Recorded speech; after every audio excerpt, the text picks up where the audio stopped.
देश जी अर्थव्यवस्था खे नयुनि ऊचाइयुनि ते खणी वञण लाइ अनेक इनकलाबी सुझाव ज़ाहिर कया आहिनि। बजट जे खितेवार मुख्य सुझावनि जी ॻाल्हि करियूं त ज़रई ऐं ॻोठाणा विकास खेत्र में कुर्मियुनि जी आवक वधाइण लाइ नारियल, चंदन, कोको ऐं काजू जहिड़नि ऊच क़ीमत वारियुनि फसलुनि खे हिमथायो वेंदो।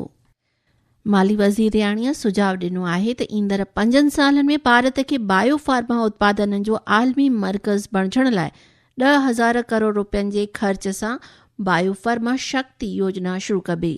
तइलीम ऐं रोज़गार खेत्र में औद्योगिक कॉरिडोर वेझो 5 यूनिवर्सिटी टाउनशिप विकसित करण में ईंदा। हर हिक ज़िले में हिकु कन्या हॉस्टल ठाहिण जो बजट में सुझाव आहे। माली वज़ीरियाणी चयो त मुल्क जे शागिर्दनि खे भारत में ऊच दर्जे जी तइलीम ॾियण जा सरकार जा जतन आहिनि। कपड़ा उद्योग ऐं ग्रामीण कलाकारनि लाइ माली वज़ीरियाणीअ महात्मा गांधी ग्राम स्वराज पहल जो सुझाव रखियो आहे। खादी हथ हुनर दस्त कारीगरनि खे जेको मज़बूती फराहम कंदो। आरोग्य ऐं चङ भलाईअ लाइ देश में मानसिक सिहत सेवाऊं मज़बूत करण जे लाइ ईंदड़ 5 सालनि में 1 लख जेतिरा एलाइड हेल्थ प्रोफेशनल्स जी मुक़ररी करण में ईंदी।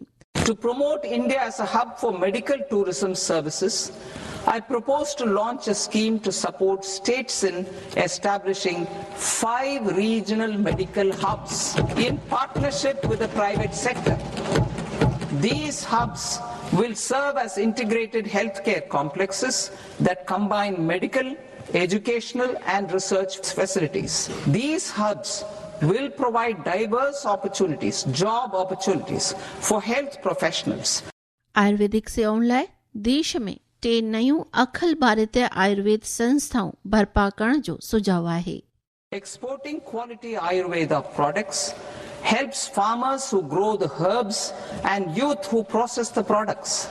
To meet growing global demand, I propose to 1. Set up 3 new All India Institutes of Ayurveda. 2.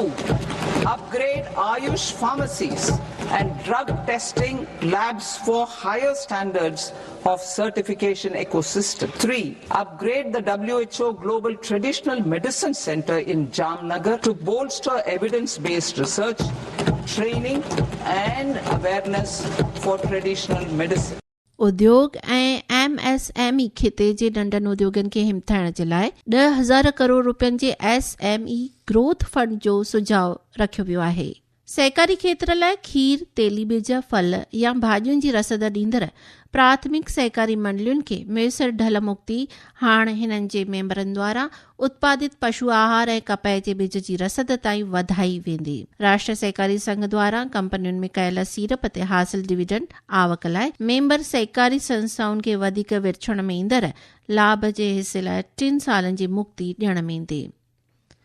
आमदरफ़्त ऐं शक्ति खेत्र में देश जे मुख्य शहरनि विच में 7 हाई स्पीड रेल कॉरिडोर विकसित करण में ईंदा अहिड़ो सुझाव आहे। In order to promote environmentally sustainable passenger systems, we will develop 7 high-speed rail corridors between cities as growth connectors, namely Mumbai to Pune, Pune to Hyderabad, Hyderabad to Bengaluru, Hyderabad to Chennai, Chennai to Bengaluru, Delhi to Varanasi, Varanasi to Siliguri. मच्छी उद्योग लाइ 500 जेतिरा सरोवर ऐं अमृत सरोवर जे एकीकरण जी योजना खे सुझायो वियो आहे। पशुपालन लाइ लोन आधारित सब्सिडी अमल में आणबी। मर्कज़ी बजट 2026-27 में सीधी ढलुनि में अनेक सुधारा कयल आहिनि। नई आमदनी ढल एक्ट 2025 अप्रैल 2026 खां लागू थींदो। नवनि क़ाइदनि में टेक्निकल भुलुनि लाइ ॾंड खां पासीरो करण जो सुझाव आहे। ITR भरण लाइ फॉर्म 16 तयार कया वेंदा, जंहिंसां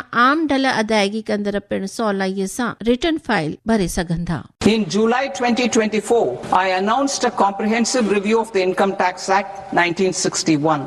This was completed in a record time, and the Income Tax Act 2025 will come into effect from 1st April 2026. The simplified income tax rules and forms will be notified shortly, giving adequate time to taxpayers to acquaint themselves with its requirements. वधीक budget जी तफ़सील लाइ तव्हीं असांजी website newsonair.gov.in खे follow करे सघो था। Budget में बस एतिरो ई। नमस्ते।